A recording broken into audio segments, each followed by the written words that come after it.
पेशकश दास्तान दस्तावेज की 13वीं कड़ी में आपका स्वागत है। आरिफ शेख, आईपीएस और एसएसपी रायपुर और नान घोटाले के आरोपी अनिल टुटेजा के बीच का ये चैट, जो कि फरवरी 2020 में अनिल टुटेजा पर आयकर के छापों के दौरान बरामद हुआ। देखिए हमारी इस रिपोर्ट में कि कैसे नान घोटाले का एक आरोपी पूरा सिंडिकेट बनाकर छत्तीसगढ़ को लूटने का काम कर रहा था।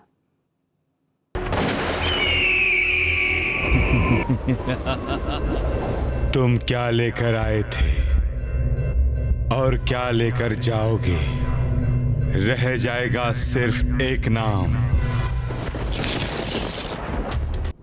फरवरी 2020 में आयकर छापों के दौरान अनिल टुटेजा के मोबाइल से आयकर विभाग द्वारा बरामद चैट से पता चलता है कि शेख आरिफ आईपीएस एसएसपी रायपुर अपनी कोहनी के बल पर रेंग रहे थे और नान घोटाले के मुख्य आरोपी अनिल टुटेजा से अपने जिले को चलाने और कानून के शासन को नुकसान पहुंचाने के निर्देश प्राप्त कर रहे थे। ये संचार आम जनता की अंतरात्मा को इस हद तक हिला देंगे कि लोग भारतीय पुलिस सेवा के अधिकारियों को देश के कानून के रक्षक के रूप में सम्मान देना बंद कर देंगे। एक अतिरिक्त कानूनी प्राधिकारी है जिनके अधीन शेख आरिफ अपने पुलिस पदानुक्रम को पारित करके और देश के स्थापित कानून का पूरी तरह उल्लंघन करके अधीनस्थ की भूमिका निभाते हैं।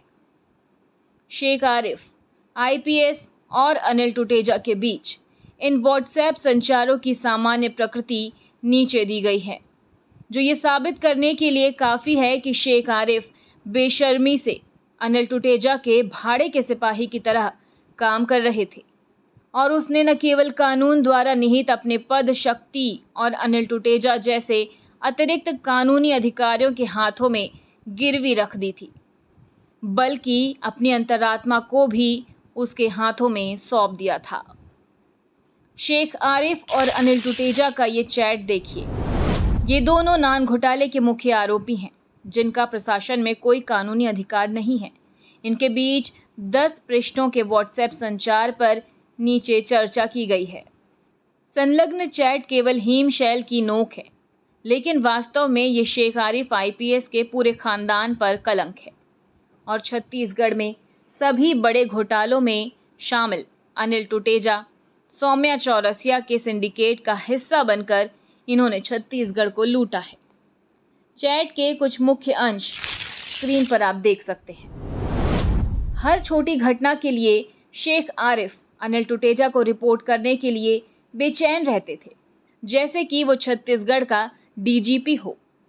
उसके दिन की शुरुआत अनिल टुटेजा को गुड मॉर्निंग कहकर शुरू होती थी। चैटिंग में आसानी से देखा जा सकता है और समझा जा सकता है कि विभिन्न संवेदनशील जांचों की प्रगति जो पुलिस के पर्यवेक्षी अधिकारी के विशेष अधिकार क्षेत्र में है, शेख आरिफ के द्वारा नान घोटाले के मुख्य आरोपी अनिल टुटेजा के साथ साझा किए जा रहे हैं। ये चैट इस बात का सबूत है कि किस तरह से सेक्स सीडी से संबंधित सीबीआई केस, जिसमें भूपेश और उनके साथी आरोपी हैं, उनको गवाहों और शिकायतकर्ता के खिलाफ झूठे मामले दर्ज करके प्रभावित किया जा रहा है।